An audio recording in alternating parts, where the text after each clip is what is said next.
I'm McWhorter, Scarlett Curator of the Whitney Western Art Museum here at the Buffalo Bill Center of the West. Thanks for tuning in today, and if you're interested in what you see, what you hear, I recommend that you subscribe to the Center of the West's YouTube channel and also follow us on Facebook and Instagram. So today we're going to talk about this lovely gem of a painting by Frederic Remington.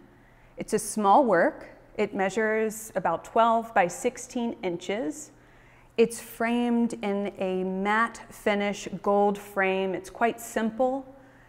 The painting itself is a pure landscape. It's called Sunset on the Cheyenne River, and it's dated, we think, to about 1905.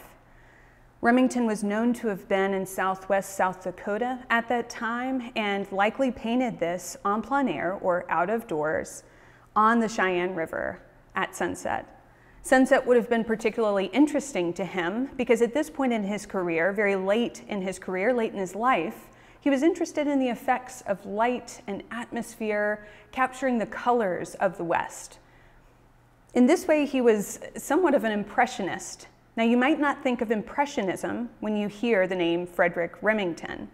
He's more often known with his depictions of cavalry subjects, of cowboys, of native peoples, his illustrative work that accompanied stories in magazines or in books.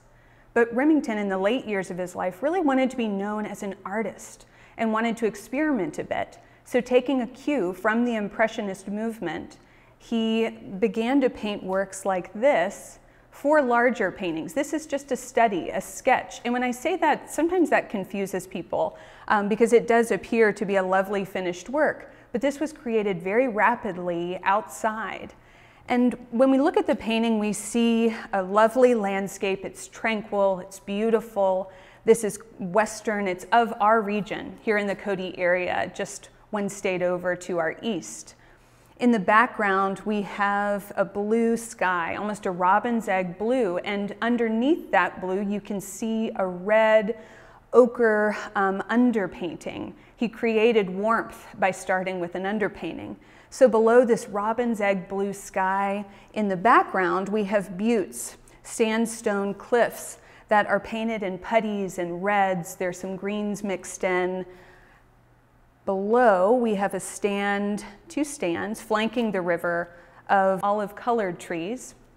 Below the buttes, we have two stands of trees flanking the river. They're olive in color, they're reflecting into the water below. A sandy shoal occupies the midground. And in the foreground, what I find the most interesting is the shadow plate that Remington creates. It's composed of purples, of blues. This is really a wonderful impression of a shadow at sunset.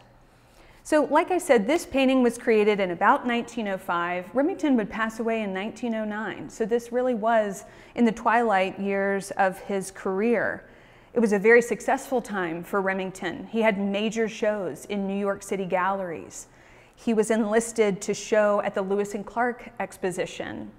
He was being commissioned for major outdoor monuments.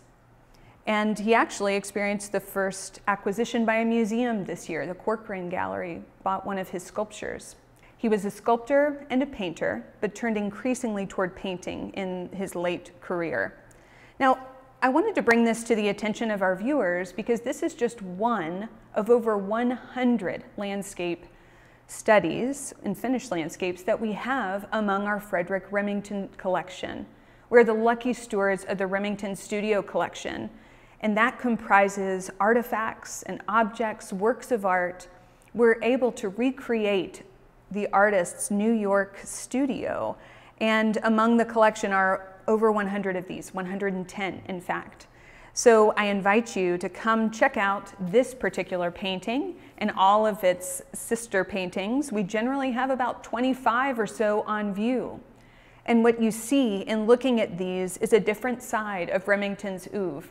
Next door to these, we have fabulous examples of his kind of iconic classic work, depictions of cowboys and cavalry. But these bring to light a different aspect of Remington's painting style. They show his experimentation with Impressionism and really his skill as a colorist. So again, come visit us at the Whitney Western Art Museum. Thanks for listening today, and I encourage you again to subscribe to the Center of the West's YouTube channel, and also follow the Whitney Western Art Museum on Facebook and Instagram.